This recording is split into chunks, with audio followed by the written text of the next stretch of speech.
Et on en vient aux Jeux paralympiques de Paris, 4e jour de compétition. 22 médailles pour l'instant pour les tricolores.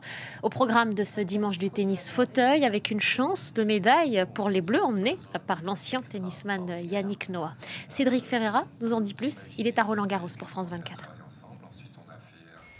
Il est la principale chance de médaille tricolore en tennis fauteuil. Stéphane Houdet, premier joueur français, 7e joueur mondial dans cette discipline et qui ressemble au tennis classique. La principale différence, c'est que les joueurs et joueuses ont droit à 2 rebonds de la balle de tennis et que les matchs se déroulent en 2-7. Dans le temple du tennis français que vous voyez derrière moi, Roland Garros. Stéphane Houdet qui a découvert cette discipline après un grave accident de moto où il a décidé de se faire amputer de la jambe gauche.